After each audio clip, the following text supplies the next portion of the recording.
Honey Gold Jasmine back to talk about my obsession, Severance. Literally, I can't stop thinking about it. I can't stop reading about it. It's just one of them ones. And if you are here, that means you're obsessed too, because I'm still a super small channel. So you finding your way here means that you was really digging into the interwebs. And I appreciate you for that. And I especially appreciate TC Mo 00. Apologies if I said that wrong. I hella appreciate you being like, look, this is where I'm finna be when I want to hear more about Severance. I got you. And that's why I call this my cozy chat, because I imagine this to be a, lighthearted space to dive into a show that honestly is hella deep and has layers. And we gonna go there too, right? Don't get me wrong. I want this to feel like we having a homegirl chat, homeboy chat, homebody chat. Because if you watch Severance, I imagine you spend a lot of time on this at home. You know what I'm saying? So thank you for taking the time to watch me. And today we are going to talk about season 2, episode 3, Who is Alive? Now, I usually put my theories at the back of the video after I go through the episode, kind of like scene by scene. I'm going to switch it up this time a little bit and tell y'all my theory up top. Now, mind you, that does mean there will be spoilers. I'm talking to you like we both seen the episode already, and we could freely just be like, hey, did you see this? Did you see that? That's what timing we on. Also, I decided to turn on my arcade games today. My Miss Pac-Man is a little glitchy though. It's like if you don't pay attention to her long enough, she'll shut off. But if you start kind of, letting her know it's good, she'll be all right. You feel me? And Pac-Man, he just be over there doing whatever he's gonna do. You know what I'm saying? But anyways, they're on because why not?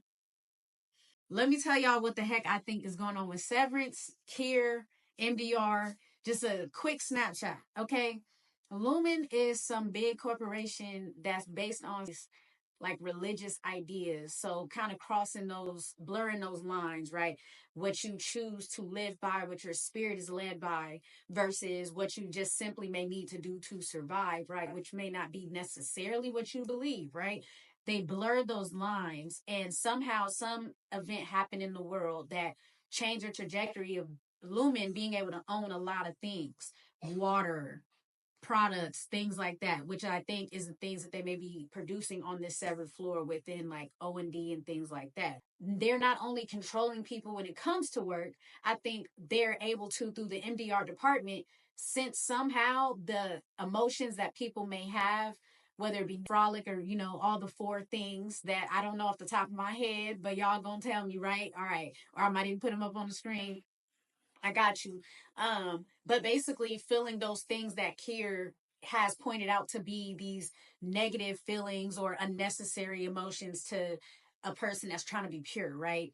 And so yeah, I think with that, they're able to sense that somehow, hence the macro data refinement part of it, macro, like looking at whole cities and those files being cities or whatever, and able to somehow entice them to become involved with Lumen in some type of way. So it's kind of like they obviously have overt control over certain people that are choosing and signing that bottom line, like, I want to work for you. But there's a subtle control they've gotten over the world.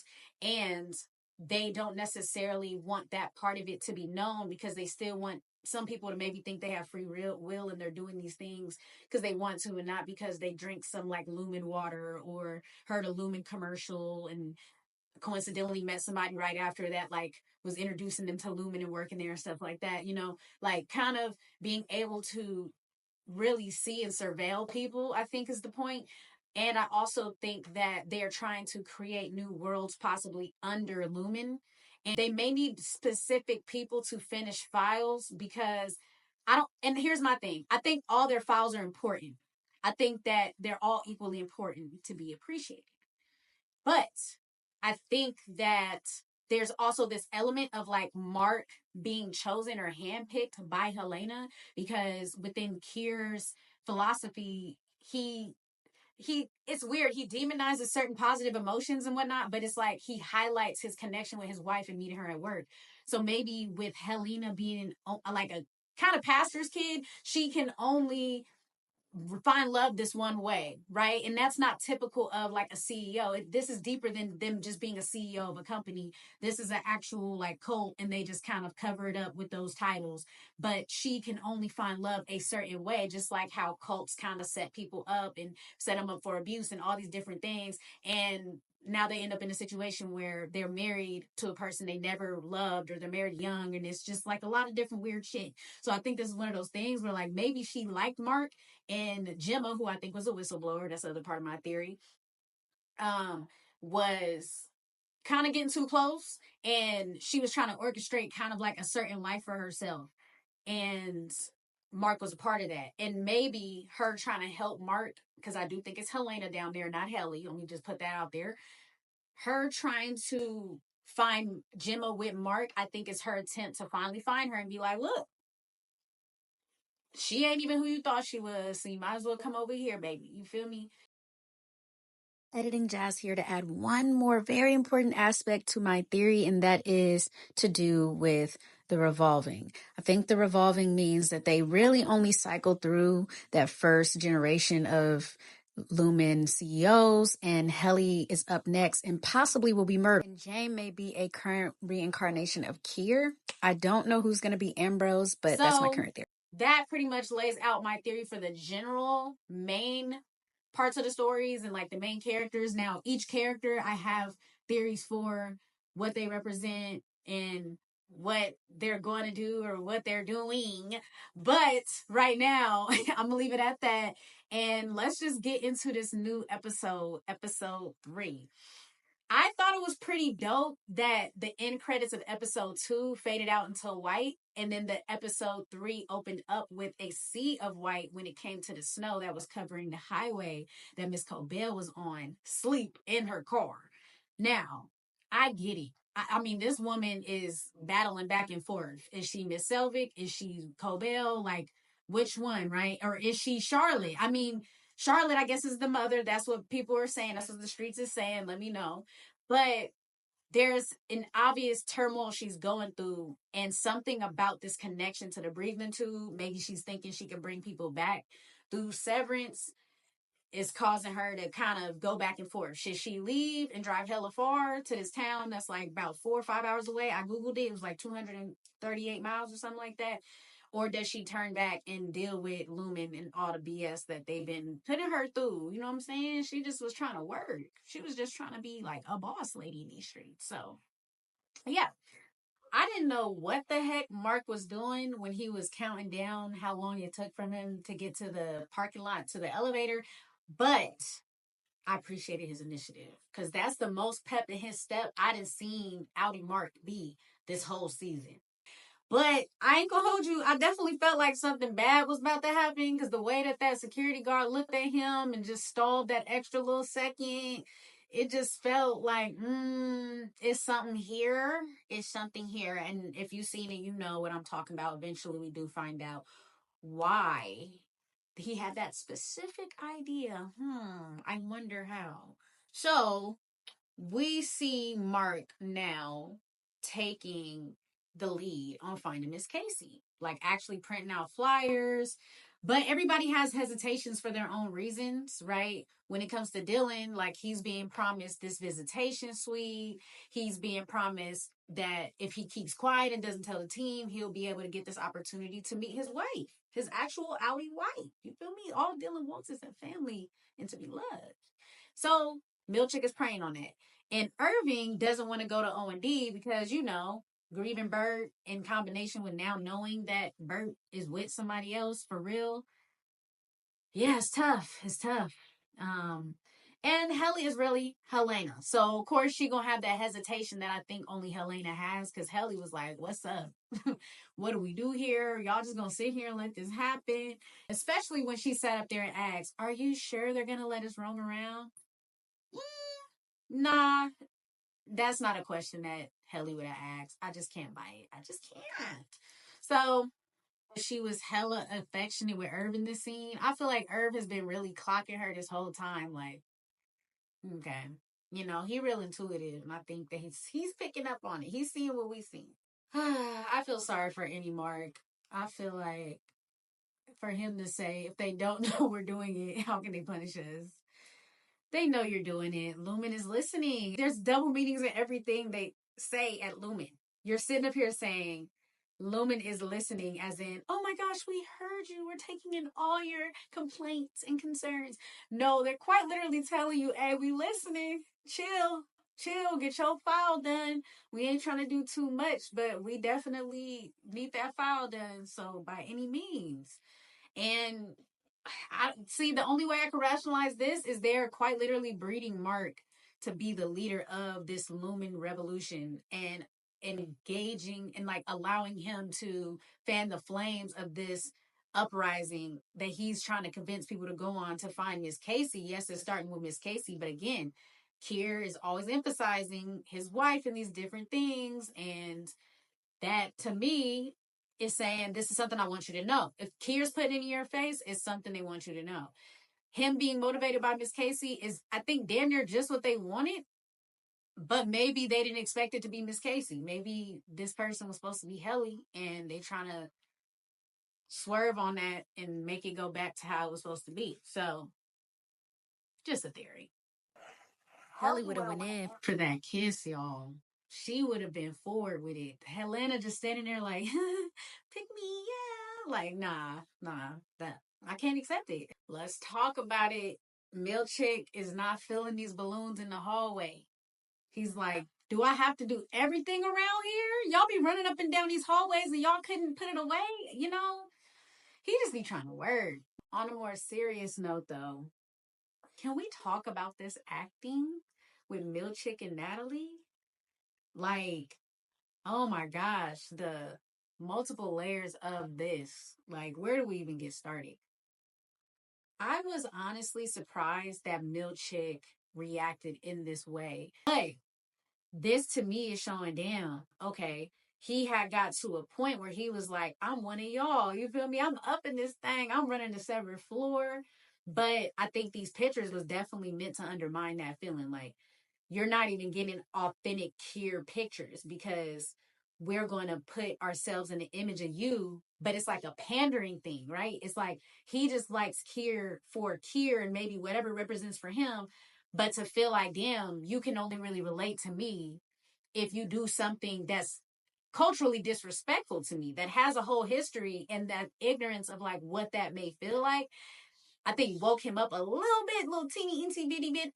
But this is an example of like when you can't talk about it no more, when like that or that history has been so erased and so hidden that even in this moment, you know it's disrespectful. You know what they mean by it, but it's like a gaslighting of I can't care because that's not a part of the company values, and I will be seen as going against the company, when in reality it's just about respect. It's just about respecting what is offensive to people and just not doing it. Just not doing it. Like, there's so many things to do in the world. The world is so expansive and beautiful, and I feel like we could choose to do different shit, but this is Lumen we're talking about. So, and we see simultaneously Miss Wong calling Dylan back through hella hallways to the Audi visitation suite.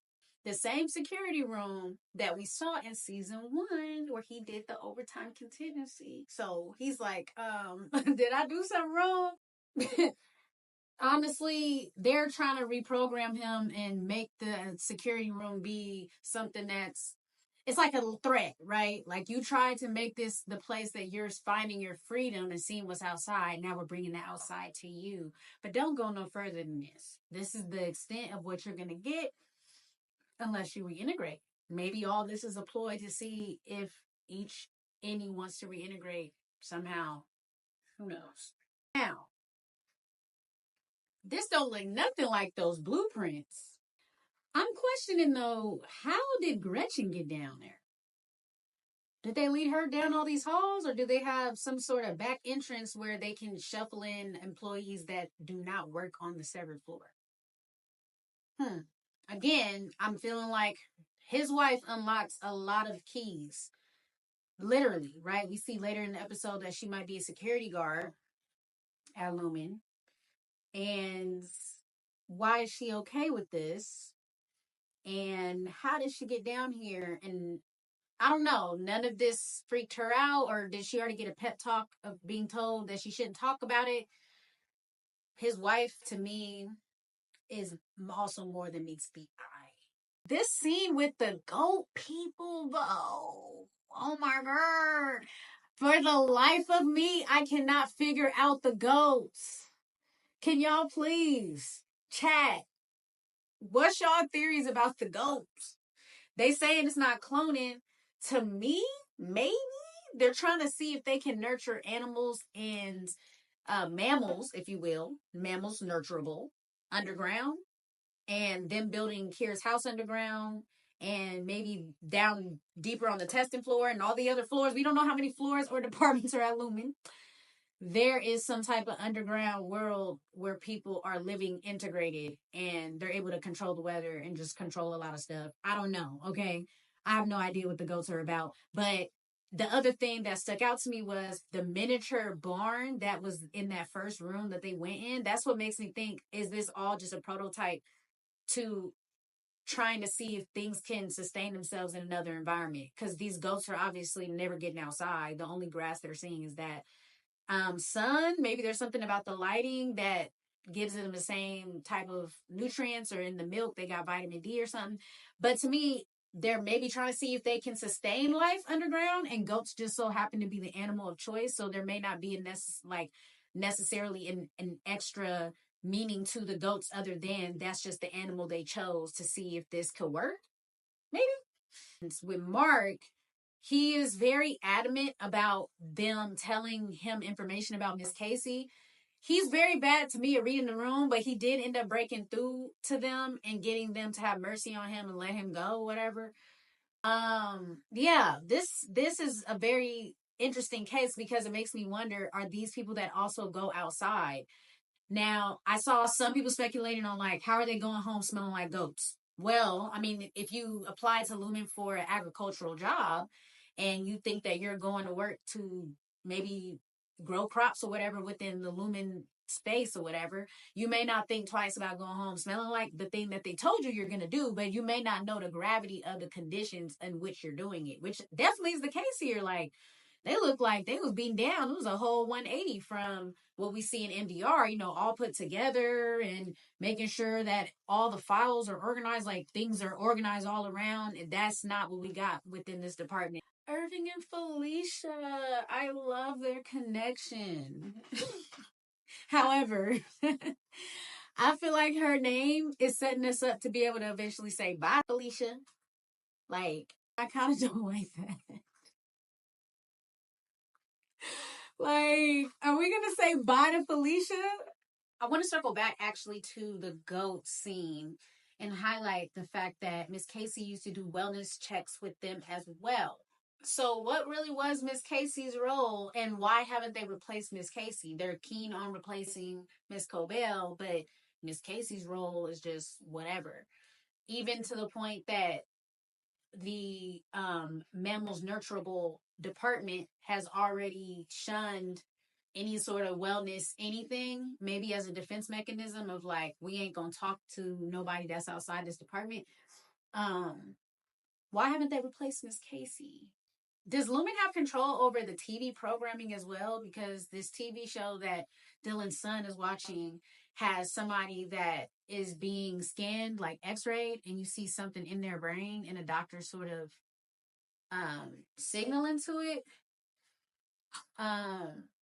That makes me think that maybe, like I was saying before, people may be influenced by Lumen in ways that they don't even understand, and they're already sort of trying to get the younger generation comfortable with the idea of something in their brain and that being normal.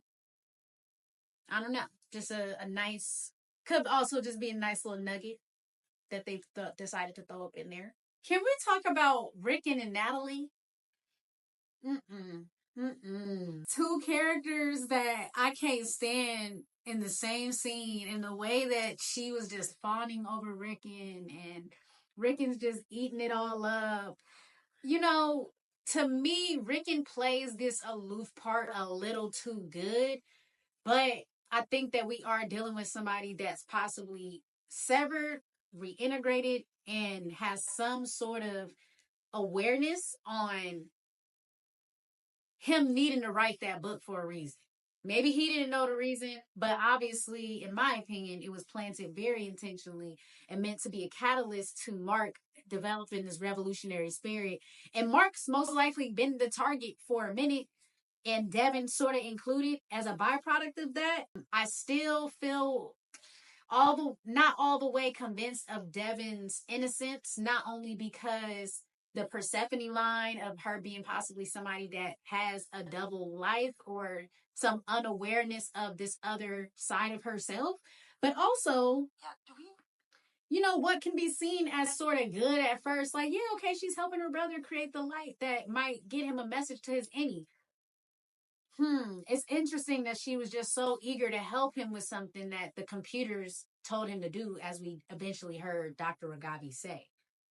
It just makes you start thinking about, is Devin an unaware participant of Mark's continued descent into Lumen and getting deeper and deeper into their claws? Because maybe the computer telling him that he should do that is him also, again, like possibly gonna set off some alarm, possibly going into another punishment that Lumen can then reprogram them and put them out any kind of way they want to. Like, I don't, man, I just got trust issues. I don't trust nobody in this show, damn near but Mark. Like, damn near but Mark, Dylan, for sure, he got my type flight trust. Herb has my top flight trust. I'm in this with Herb. We in this together, Team Herb. I'm gonna just go ahead and say that right now. I'm Team Herb. Come on now. He really on to something. I already know. So yeah, Cobell ends up turning around, and she is deciding to put up with Lumen shit just a little bit longer. Okay, Cobell and Helena are two different types of scary. Like they both are frightening, and to see this scene of this power play that you can see Cobell is making, and it just shows you how much leverage she actually really has for real. They didn't fire her. They knew they just sort of had to put her on the shelf. But why? What's the point of a secret board? It can easily be people that people know of, just like we know of Kier, and we know of these past CEOs, right? We know of Jane. Why can't we know about the board? Why does the board need to be shrouded in secrecy? This is something that, hopefully we see in episode 4. Come on, give it to me. Give me the information, baby. We guessing. It's all good. We theorizing, but I want to start having some concrete facts. My obsessive mind eventually has to get to a point so I don't feel like I'm going crazy. I wonder just what the thing is that makes Harmony Cobell relevant to Lumen to the point that they may feel indebted to her, to even inspire her to say, you didn't have a choice. And Helena ate her up with the next one. She said, I think you've overestimated your contributions and underestimated your blessings. Woo! Helena be preaching. She just knows what to say. I mean, I got to give it to the girl. She's well trained. That PR training been paying off. And then we see Harmony low-key finna go with her when Helena calls to speak to the board. But when she sees this man, she's all of a sudden like, oh, hell no. I think this man is her husband, y'all. I definitely will put money on the fact. I ain't betting them. I ain't putting that on that. But I will definitely vouch for the fact. Excuse me. I would definitely vouch for the fact that that's her husband. And the things just keep piling up for her to be like, running away isn't the answer. Bet. Confronting the thing head on isn't the answer. Bet, because they already got different parts of your life in a chokehold. Who knows what she's gonna do next? Closing out the episode, we have a scene that I was not prepared for. Mark decided to reintegrate. She said it's gonna do that. He said, say less. He said, give it to me. I need to know if my wife's alive. I need to know what's going on. Like, this is crazy. And I don't know, y'all. I mean, I feel like she is somebody that is presenting this opportunity to him just at the convenient time. And she's like, the only way to find out more about Lumen is through reintegration. I don't know. It's giving, maybe even taking advantage of him in that way to reintegrate. Another thing, I would not want nobody working on my brain that you gotta hit the machine a couple times. I don't need no machine to work on my brain that's giving McDonald's ice cream machine. You gotta hit that thing a couple times just for it to work. No, no siree Bob. But what other choice do Mark have? Just like the scene before, did you have a choice?